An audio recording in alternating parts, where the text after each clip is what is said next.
भारतीय वेळेनुसार बुधवारची पहाट रशिया आणि प्रशांत महासागरातील अनेक देशांसाठी धक्का देणारी ठरली।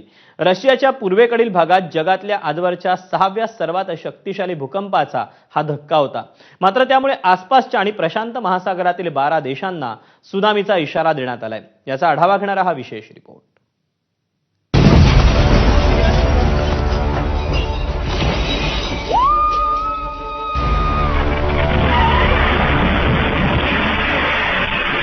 बुधवारी पहाटे रशियाच्या पूर्वेकडील कामचटका भागात आतापर्यंतच्या जगातील 6व्या सर्वाधिक शक्तिशाली भूकंपाची नोंद झाली।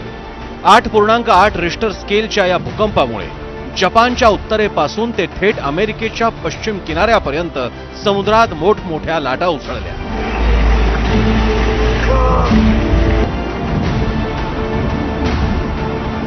भूकंपाचं केंद्र हे जमिनीपासून तब्बल 19 किलोमीटर खोलवर असल्याचं समोर आलंय। या भूकंपामुळे जपानच्या समुद्र किनाऱ्यांवर 4 मीटरपेक्षा जास्त उंचीच्या लाटा उसळल्या। त्यामुळे अनेक इमारतींचं नुकसानही झालं।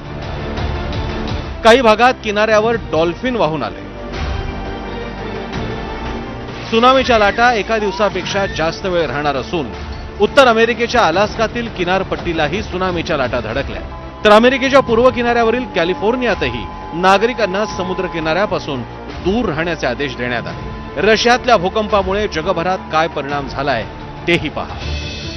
रशियात भूकंप, सुनामीचा धसका। जपानमध्ये हाय अलर्ट, 20 लाखांहून अधिक नागरिकांना सुरक्षित स्थळी हलवलं। आतापर्यंत कोणतंही मोठं नुकसान नाही, मात्र सतर्कतेचा इशारा। हवाईमध्ये सुनामी, प्रशांत महासागरातील हवाई बेटांवर 3 मीटरपेक्षा जास्त उंचीच्या लाटा उसळल्या।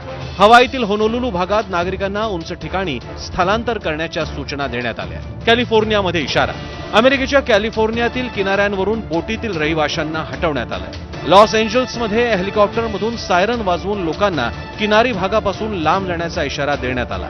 कॅलिफोर्नियासारख्या दाट लोकवस्तीच्या शहराला जास्त धोका असल्याचं मानलं जात आहे। रशियातील भूकंपानंतर जपान, अमेरिकेसह फिलिपाईन्स, इंडोनेशिया, चीन, तैवान, चिली, पेरू, मेक्सिको, पनामा यासारख्या 12 देशांना इशारा देण्यात आला आहे।